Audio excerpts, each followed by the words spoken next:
Yan, so good morning mga farmers. Isang mapagpalang araw po sa ating lahat, no? So, welcome back to my channel, Search the Farmer, ang gurong magsasaka ng Sibungas, Cebu, Philippines.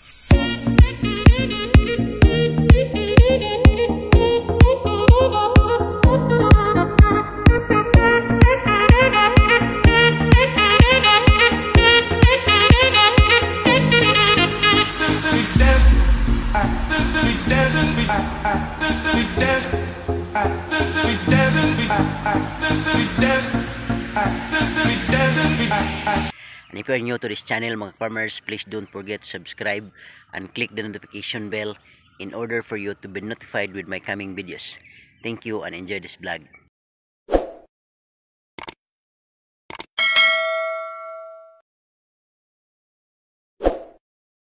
Okay, so for today's video mga farmers, ang pag-usapan po natin sa vlog na ito ay update po sa ating ampalaya, no?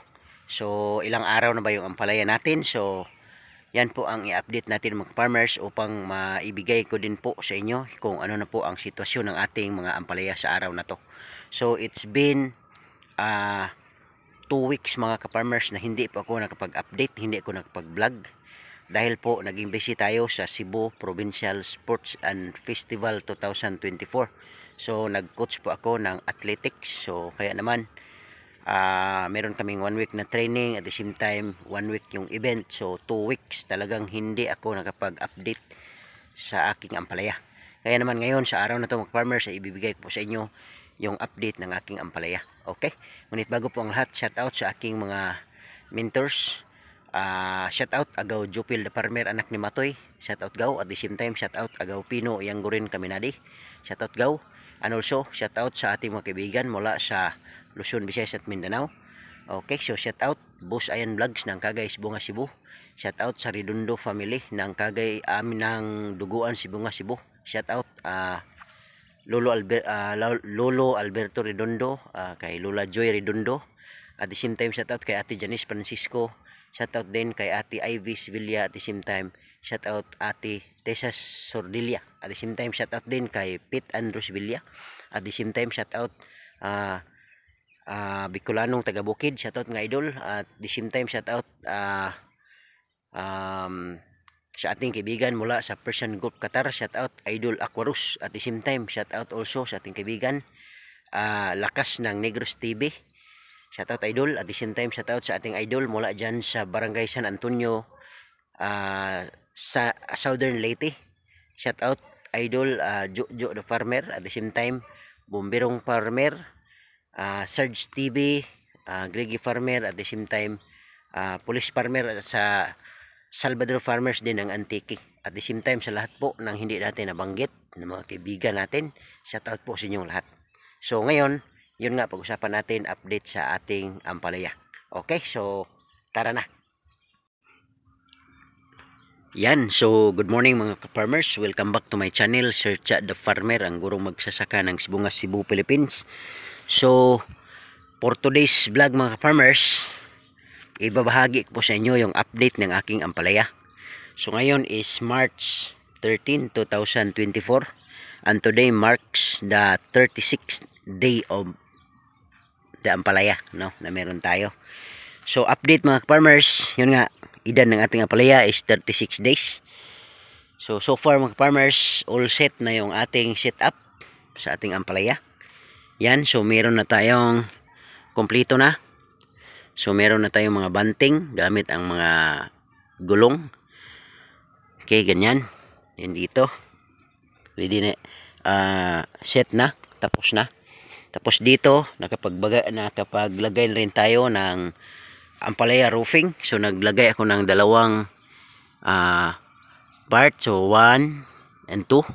Tapos itong 3 and 4 naman mga farmers ay saka ko na lalagyan ng DIY diamond trellis kapag yung mga ampalaya natin is nakaakyat na papunta dito. Okay? Para hindi tayo maabutan na magdi-degrade yung quality ng ating flat tape na astrobag. Okay? Ganyan. So ito po yung update ng ating ampalaya mga farmers at the age of 36, no? So ngayon, ito mga farmers, may mga bulaklak na, marami na, no? So may mga bunga na rin. So ito yung Green Admiral. Yan. Yung Green Admiral mga farmers is light green at the same time slim at saka mahahaba yung kanyang bunga. So in God's grace mga farmers, may mga bunga na po yung ating ampalaya. Yan. Okay. Mahaba. Ganyan. So ito. Yan o. Mahaba mga farmers. Slim na mahaba. Yung variety na Green Admiral mga ka-farmers. Okay. Tapos dito naman sa ating Mestiza F1 mga ka-farmers. Okay. So dito Mestiza F1. So marami ng mga bunga mga ka-farmers. Yan o. So far, so good, no? And then wala pa tayong na-encounter na problema so far.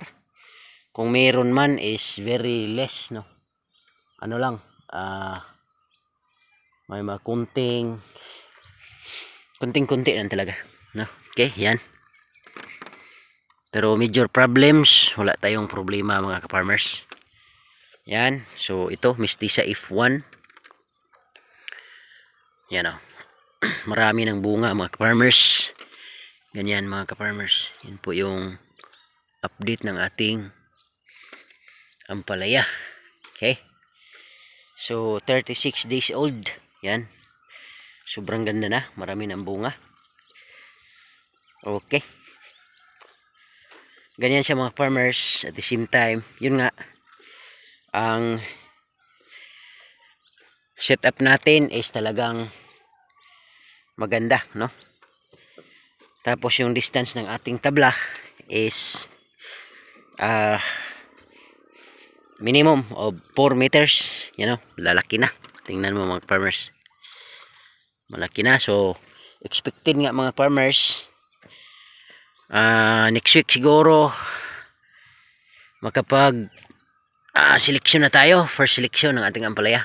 No?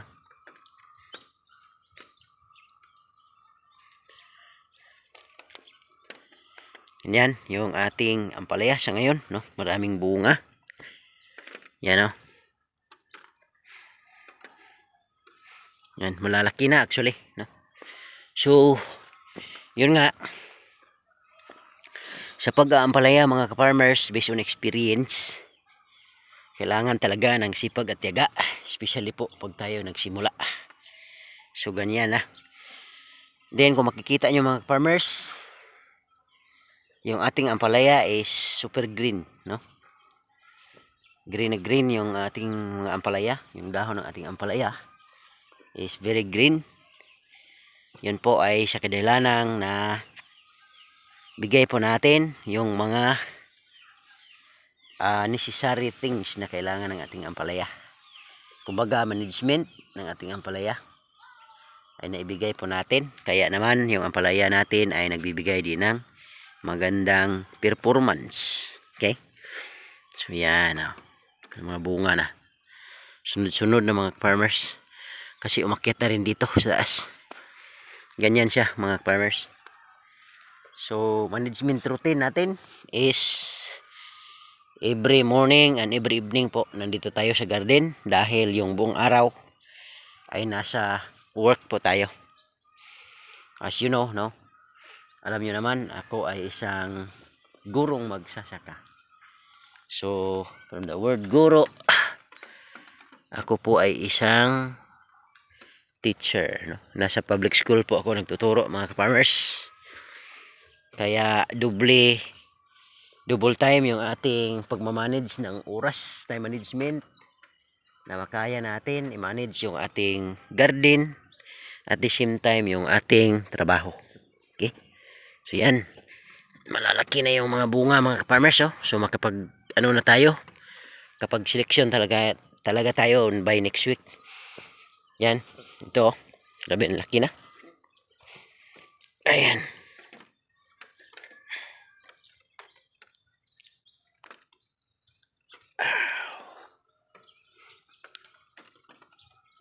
Ganyan. So ito mga farmers, ang laki na. So far so good talaga mga farmers. Ganda ng performance ng ating ampalaya, both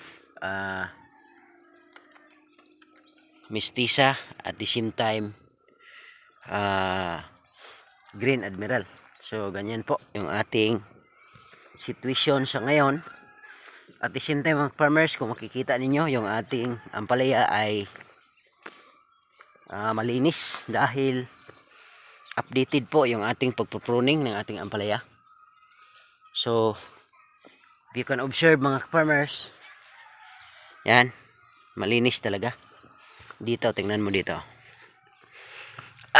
Yan. So wala kang makikitang dahon na nakadikit sa ating plastic mulch dahil from now on din ay chine-check po natin yung ating ampalaya. So nagpo-pruning po tayo. Okay? Ganyan.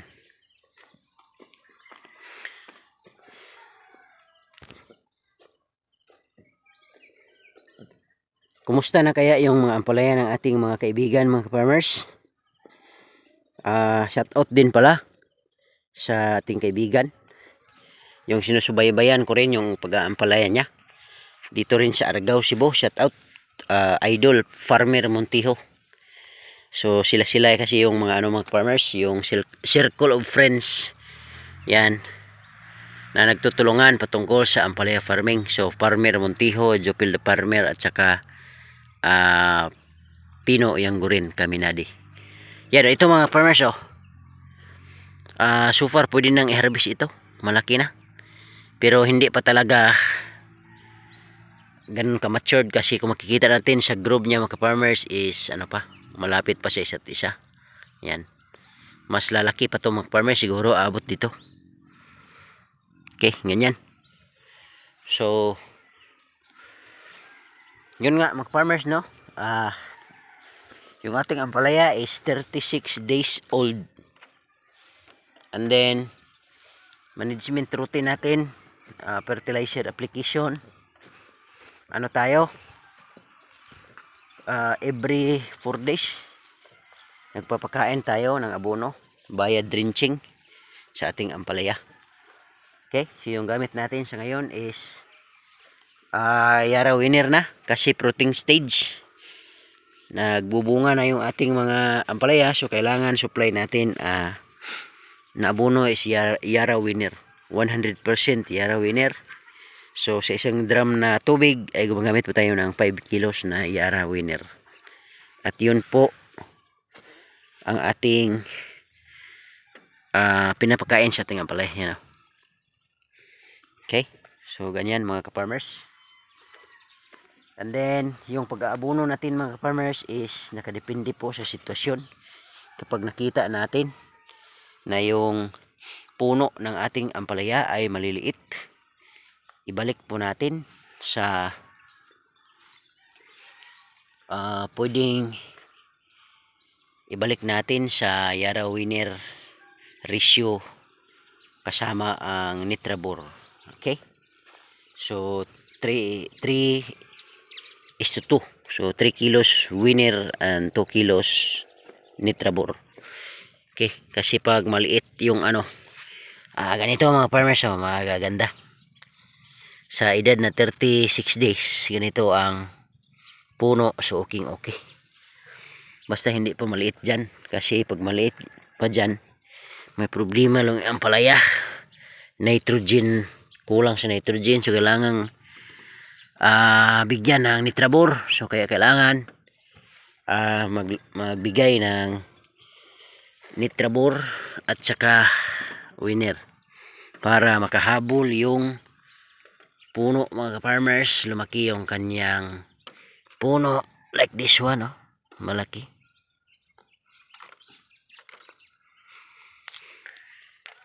Ganyan. So dapat updated lagi yung management mga farmers ampalaya para maiwasan yung problema. Okay, so sa akin mga farmers, yun nga ang problema na encounter natin is very less, no? Baga parang wala namang problema talaga.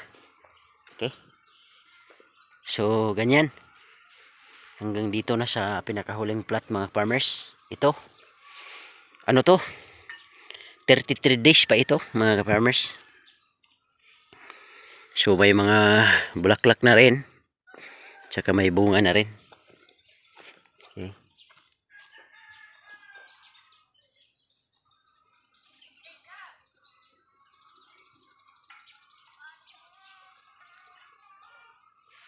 Yan, so limbawa bunga, o yan, Mestiza F1 ito mga farmers. Yan o. So may bunga na, 33 days. This one kasi nahuli ito ng 3 araw na naitanim natin mga farmers. Yan, pero okay mga farmers, kakahabol pa rin sa ating naunang naitanim na 36 days old. Yan. Yan o. So may mga bunga na rin.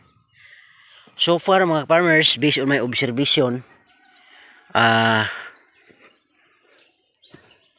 compare doon sa first ampalaya project natin, which is Galaxy Max, ang na-observe ko mga farmers is hindi kasi pwedeng sabihin lang natin mga farmers kung hindi naman natin na experience. So based on experience, base doon sa aking last project na ampalaya, which is Galaxy Max F1 yung ginamit natin, yung Galaxy Max F1 mga farmers is mas madaling bubunga. Kasi mga farmers, in my experience, yung Galaxy Max F1 ko dati, naka first selection ako mga farmers, first harvest is at the age of 33 days. Naka harvest na ako mga farmers. Ngunit dito sa sa Mestiza F1 at Green Admiral mga farmers is hindi pa ako nakapagseleksyon. Ngayon 36 days na. Pero yun nga, 35 to 45 days for sure naman ay makapag-harvest na tayo. Okay? Pero ang kagandahan din ng Mestiza F1 mga farmers is pagdating daw sa market mga ka-farmers, sabi ng aking suki na middleman, kapag itinabi yung Galaxy Max F1 at Mestiza F1, talagang mas pinipili ng customer yung Mestiza F1. Kaya naman ito, nag-try tayo mga farmers upang malalaman din natin yung katotohanan kung ano nga ba ang mas mabibinta, Mestiza F1 o Galaxy Max. Tapos samahan pa natin ang Green Admiral. So yung Green Admiral natin is only 8 hills lang, no? So 8 puno lang yung Green Admiral natin. Try, no? Test try kasi ito mga farmers, no? Pero sa tingin ko okay rin, kasi ito naman ang gamit ng aking mentor. Shout out Agaw Pino yung Green Caminade. Yan o, slim na slim mga farmers, tapos mahaba. Kasi ang sabi daw, solid ito, walang halo sa gitna. Yan o, kikita naman sa kanyang fruit na maliit pa, slim na, mataas. Yan o, maliit pa yan pero mahaba na, no?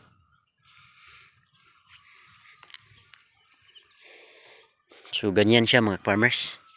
So I think yun lang po yung update ng ating ampalaya mga farmers, no? Once again, 36 days na yung ating ampalaya. Dito yung first 6 plots is 36 days, tapos yung 7 to 11 plots is mga farmers, 33 days. So ganyan yung ating ampalaya so far mga farmers. So I think yun po yung ating update. Maraming salamat. Once again, this is Sir Cha the Farmer, ang gurong magsasaka ng Sibungas, Cebu, Philippines. Thank you. At yun po ang vlog natin sa araw na to mga farmers. Maraming salamat sa palagiang suporta na inyong ibinigay sa akin bilang isang local farmer and vlogger dito sa Barangay Tubod, Sibungas, Cebu, Philippines. So yun, sana ay pagpatuloy nyong pagsuportahan yung ating channel para naman tayo ay mag-grow, no? Tulad ng ating ampalaya, sana yung ating channel ay mag-grow din. Kay so far sa aking napansin, everyday meron po tayong pumapasok na mga kunti-kunting mga subscribers. Kung saan nagpagbigay sa atin ng inspirasyon na ipagpatuloy yung ating mga nasimulan. Okay? Para po may bahagi natin yung ating mga kaalaman patungkol po sa farming. Okay? So once again, no, this is Sir Cha the Farmer, ang guro magsasaka ng mga Cebu, Philippines. Bye bye and thank you. Ingat po kayong lahat.